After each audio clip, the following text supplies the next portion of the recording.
Hello everyone, I hope you guys are doing fantastic. Welcome back to another YouTube lecture for Standard 11th Economics and हम लोग complete कर रहे हैं हमारा chapter number 2 यानी कि मनी। हमारे प्रीवियस लेक्चर्स अपलोडेड है, तो आपने अगर प्रीवियस लेक्चर्स नहीं देखे हैं तो प्लीज़ जाके उनको देखिए एंड ये लेक्चर उन्हीं का कंटिन्यूएशन है।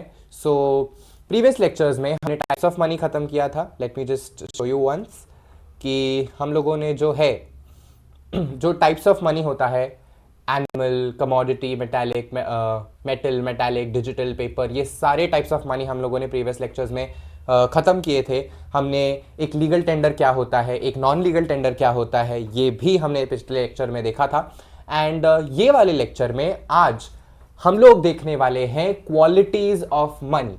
ऐसी क्या क्वालिटीज़ जो मनी में होनी चाहिए, like what are the basic qualities. And yes, आप लोगों को क्या एग्जाम में ये क्वेश्चन आ सकता है? सो 100% आपको ये क्वेश्चन आ सकता है कि write down the qualities of money. बिल्कुल इजी सा टॉपिक है, जल्दी से होने वाला टॉपिक है। So without wasting a moment let's begin with our qualities of money. तो आप लोग खुद पहले कनेक्ट करने की कोशिश कीजिए कि क्या ऐसी क्वालिटीज़ होनी चाहिए मनी में, कि क्या वो सबके लिए यूजेबल होना चाहिए, उसका क्वालिटी अच्छा होना चाहिए ताकि वो हम इजीली ट्रांसफ़र कर सके, इजीली रिकग्नाइजेबल होना चाहिए कि लोगों ने उसको रिकग्नाइज करना चाहिए कि हाँ चाहिए पैसा है। ठीक है, तो ऐसे ही बेसिक बेसिक क्वालिटीज़ आपको नोट डाउन करने हैं। आइए आपके टेक्स्ट बुक में आपको क्या दिया गया है उसे जानते हैं। तो the qualities of money are as follows. Let me just one second, colour but I want to draw. हाँ, यस, चलो। तो आज हम लोग शुरू करने वाले हैं हमारे qualities of money. So number 1, generally acceptable. Anything which is used as money must be easily accepted by all for exchange purpose. अभी हम लोग जैसे हमारे इंडियन रुपीज को फॉलो करते हैं। मुझे ये लेक्चर ये चैप्टर पढ़ाते हुए ना हमेशा कैश यहाँ पे रखना पड़ता है, बिकॉज आप लोगों को बार बार मुझे एग्जाम्पल देना पड़ता है। तो देखो, जनरली एक्सेप्टेबल का क्या मतलब होता है। अभी ये एक 50 रुपी नोट है, तो क्या मैं अभी किसी भी शॉप में जाऊंगा, किसी भी दुकान में जाऊंगा, किसी के पास भी जाऊंगा, मैं कुछ खरीदूंगा जो 50 रुपए का है, तो क्या ये एज अ मनी एक्सेप्ट होगा वहां पे? ऑब्वियसली होगा, because rupee is recognise, right, in rupees. This is 50 rupees, ये 50 रुपए का नोट है, तो ये इजीली एक्सेप्टेबल होगा, मतलब एक्सेप्टेड बाय एवरीवन। सब लोग इसको यूनिफॉर्मली फॉलो करते हैं। ऐसा तो नहीं है ना कि गुजरात में 50 रुपीज का ये नोट चलेगा नहीं, या फिर राजस्थान में नहीं चलेगा, या किसी और कंट्री में। No, Indian rupee all over India चलता है। ठीक है, ऑल्सो इनफैक्ट कुछ अदर कंट्रीज जैसे कि आई डोंट नो उसके नेम्स, बट है कुछ कंट्रीज जहाँ पे इंडियन रुपीज भी चलता है।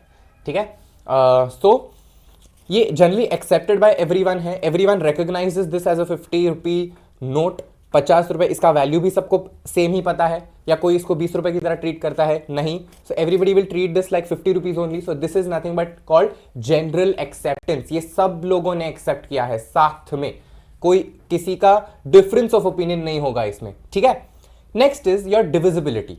Money should be easily divisible into smaller denominations to facilitate smaller transactions. अभी आप लोग ना, मैं आप लोगों को एग्जाम्पल देता हूँ। ठीक है, आप लोग इमेजिन करो कि हमारी कंट्री में ना सिर्फ 2000 और 5000 के नोट्स हैं। सिर्फ 2000 और 5000 के नोट्स है, बाकी कोई रुपीज 50 रुपए 10 रुपए ऐसा कुछ एग्जिस्ट ही नहीं करता, मान लो।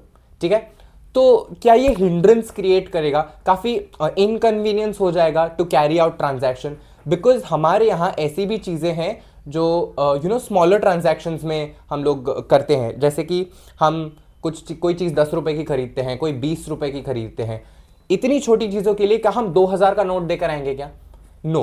एंड वो रिटर्न में क्या देगा, क्योंकि अगर एग्जिस्ट ही इतने बड़े बड़े मॉनेटरी वैल्यूज वाले नोट्स करते हैं तो। सो वी नीड मनी जो स्मॉलर डिनोमिनेशंस में हो। डिनोमिनेशंस का मतलब होता है वैल्यू। जैसे कि 50 रुपए का नोट है, 10 रुपए का। हमारे पास 1 और 2 रुपए के सिक्के भी क्यों हैं? बिकॉज 1 2 रुपए की भी कुछ चीजें हमें मिलती है। Still we can buy chocolate और कोई च्युइंगम हम लोग जब खरीदते हैं तो 1 या 2 रुपए की मिलती है। तो हम उसके लिए 50 रुपए एंड 100 रुपए का नोट नहीं, हम कैन नॉट यूज दैट। तो कन्वीनियंट होने के लिए जो मनी है वो इजीली डिवाइड कर सकते हैं हम लोग स्मॉलर स्मॉलर डिनोमिनेशंस में। जैसे मैं 50 रुपए को 5 10 रुपए के नोट्स में डिवाइड कर सकता हूं, correct. 100 rupees note can be divided into 250 rupees note, yes. So money का ये एसेंशियल फैक्टर है कि वो डिवाइड होना चाहिए डिनोमिनेशंस में। 100 रुपए का नोट डिवाइड हुआ 2 50 के नोट्स में, 50 रुपए का नोट डिवाइड हुआ 5 10 रुपए के नोट्स में, 10 रुपए का नोट डिवाइड हुआ 2 5 रुपए के नोट्स में या कॉइन्स में। सो मनी का ये एसेंशियल फैक्टर है कि वो हम डिवाइड कर सकते हैं ताकि हमें ट्रांजैक्शंस करने में कन्वीनियंस हो, ठीक है। This is nothing but your divisibility. Understood कि ये जनरल एक्सेप्टेंस क्या है एंड आपका डिविजिबिलिटी क्या है, ठीक है। सो नेक्स्ट इज आपका ड्यूरेबिलिटी। ड्यूरेबल या ड्यूरेबल जैसे भी आप लोग प्रोनाउंस करते हो। Money should also possess the characteristic of durability. Currency notes and coins are being used continue to do for years together on account of durability. Durability मतलब टिकाऊ। अगर मैं आपको हिंदी ट्रांसलेशन बताऊं कि वो सस्टेनेबल है, हम लोग उसको बहुत टाइम तक यूज करने वाले हैं। क्या ऐसा होता है क्या मैंने ये नोट यूज किया, एक ट्रांजैक्शन हो गया, फिर सामने वाले ने वो पैसे फाड़ दिए? No, it is not like that. Money कितना फ्लो होता है, ठीक है। मनी कीप्स ऑन फ्लोइंग, ठीक है। जब तक वो यूज हो पा रहा है, it is in a condition to be used, it is going to be used. People are going to use it, people are going to utilise it and पूरा उसका यूज होने वाला है। So that is one more essential factor कि money जो है वो durable होना चाहिए। It should be in such a state कि हम उसको इजीली ट्रांसफर या एक्सचेंज कर पाए। मान लो अगर मनी का स्ट्रक्चर कुछ ऐसा होगा कि बहुत कोई हैवी मेटल हमने एज अ मनी रखा है, तो हम उसको उठा भी नहीं पा रहे अच्छे से, या फिर ऐसा है जो तुरंत फट जाता है, लाइक ऑल्सो ये भी फट सकता है डेफिनेटली, लेकिन ये टिश्यू पेपर जितना पुअर क्वालिटी तो नहीं है जो आसानी से फट जाएगा। नो, एक ड्यूरेबल स्ट्रक्चर दिया गया है इसको, ठीक है, जिससे वो सस्टेन कर पाए, जिससे मेजॉरिटी ट्रांजैक्शन में ये मनी पार्टिसिपेट कर पाएगा, जितने हो सके उतने, जितना लाइफ टाइम उसका हो सके उतना हम लोग स्ट्रेच कर सकते हैं उस मनी को। इसीलिए मनी को हम लोग हमेशा ड्यूरेबल रखते हैं, जो लॉन्ग लास्टिंग रहे। Got it? That is nothing but your durability. Fourth point is आपका कॉग्निजिबिलिटी। कॉग्निजिबल, कॉग्नाइज, ये कहां से आया है? रिकॉग्नाइज मतलब पहचान में आना, टू आइडेंटिफाई कि ये पैसा है। अभी आप लोगों को मैंने ये दिखाया, ठीक है। If I show this to you all, आप लोग किस कौन से बेसिस पे ये आइडेंटिफाई करते हो कि ये this is money? If I start telling you this is not money, this is just a piece of paper, you all will say sir पागल हो गए हो क्या सर, किसी और को बनाओ जाके, सर ये पैसा है सर। आपने कौन से बेसिस पे आइडेंटिफाई किया कि ये पैसा है? सी, बिकॉज एक आरबीआई ने, हमारी गवर्नमेंट ने मनी को एक स्ट्रक्चर दिया है, इसको हम लोग नोट बोलते हैं। गांधी जी बने हुए हैं, इस पर लिखा है ₹50, इस पर ऊपर रिजर्व बैंक ऑफ इंडिया भी लिखा गया है। वेट, सी, समझ में आया? तो काफी सारे ऐसे कैरेक्टरिस्टिक्स आपकी नोट पर है, आप काफी सारे एसेंशियल्स आपकी नोट पर है, जिससे आप आइडेंटिफाई कर सकते हो कि this is money. Got it? Let's read it out. Money must be easily recognized. It should have certain distinct marks so as to avoid confusion from the receiving person. अभी इसमें क्या distinct marks है? इसमें ₹50 लिखा है, इसमें RBI लिखा हुआ है, इसमें गांधी जी की फोटो है, गांधी जी की फोटो। एंड आप लोगों को पता है ओरिजिनल मनी कैसे, ओरिजिनल नोट कैसे चेक करते हैं? हम लोग लाइट में देखते हैं, जो व्हाइट पार्ट होता है वहां पर भी एक गांधी जी दिखते हैं, तो मुझे इसमें तो दिख रहे हैं फिलहाल, ठीक है। सो ये ओरिजिनल मनी है। सो क्या हमने कुछ एक्स्ट्रॉर्डिनरी कैरेक्टरिस्टिक्स या कुछ डिस्टिंग्विशिंग फैक्टर्स डाले हैं इसमें, जिससे हम लोग रिकॉग्नाइज कर पाए कि ये पैसा है? कॉग्निजिबिलिटी, ठीक है, वो इजीली रिकॉग्नाइज होना चाहिए आपको, ये भी एक क्वालिटी होता है मनी का, ठीक है। नेक्स्ट इज आपका पोर्टेबिलिटी। पोर्टेबल मतलब आपने सुना है पोर्टेबल चार्जर। पोर्टेबल चार्जर क्यों बोलते हैं चीजों को? What is portable guys? English. Portable क्या होता है? पोर्टेबल मतलब ऐसी कोई चीज जो आप वन प्लेस टू अनदर बहुत इजीली, बहुत ही कन्वीनियंस के साथ कैरी कर सकते हो, इसी को हम लोग बोलते हैं portability of anything. So money should be easily portable का मतलब है हम इसको एक जगह से दूसरी जगहों पर बहुत इजीली कैरी कर सकते हैं। इसी फीचर को हम लोग पोर्टेबिलिटी का नाम देते हैं। It should be easy to carry this money from one place to another without difficulties, expense and inconvenience। जैसे कि करेंसी जो नोट्स हैं हम इजीली वॉलेट में डाल के, लेडीज जो है पर्स में डाल के हम लोग लेके जा सकते हैं कहीं पे, इसीलिए हमने इसको ऐसा स्ट्रक्चर दिया गया है। So portability becomes one of the factors for quality of money. ठीक है. नेक्स्ट इज आपका homogeneity. Homogeneity. What is homogeneity?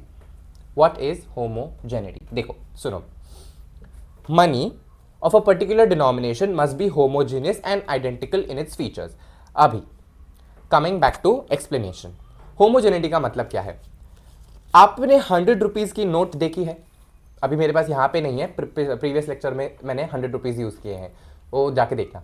तो आपने 100 रुपीज देखे हैं क्या? सारे 100 की note? My question to you all is, क्या सारे 100 रुपीज की नोट एक जैसी दिखती है या नहीं? दिखती है ना. तो व्हाट इज दैट? ये होमोजेनिटी बोलते हैं, मतलब सेम है सारे नोट्स. तो उससे भी हम लोग आइडेंटिफाई कर सकते हैं कि ये 100 रुपी नोट्स है. It is purple in colour. ये 50 रुपए से थोड़ी बड़ी है, 200 से थोड़ी सी छोटी है. ठीक है. तो सारे जो सेम डिनोमिनेशन के मनी है ना, वो सेम दिखते हैं. जैसे 200 की नोट इज ऑरेंज, तो it is everywhere orange. 100 rupees is purple, everywhere it is purple. आप कहीं पे ग्रीन कलर का 100 रुपए नहीं देखोगे. ठीक है. 500 की note is it is some greenish colour. I don't know what that colour is, उसका नाम नहीं पता मुझे, but somewhere close to green. तो वैसा है. ठीक है. What is that? तो ये होमोजेनिटी है. जो सारे सेम डिनोमिनेशन के जो मनी है, it should B same, it should B homogeneous. ठीक है. सिमिलर होना चाहिए ताकि आप आइडेंटिफाई कर पाओ उस डिनोमिनेशन के ग्रुप को. Got it? And last is आपका, सॉरी, हाँ, आई होप, हाँ, ठीक है. लास्ट है आपका stability. What is stability? Money should have a stable monetary value. It serves as a measure of value to exchange goods and services. These goods can be sold and purchased in future as per requirements. अभी जैसे stability का मतलब है एक stable value होना चाहिए.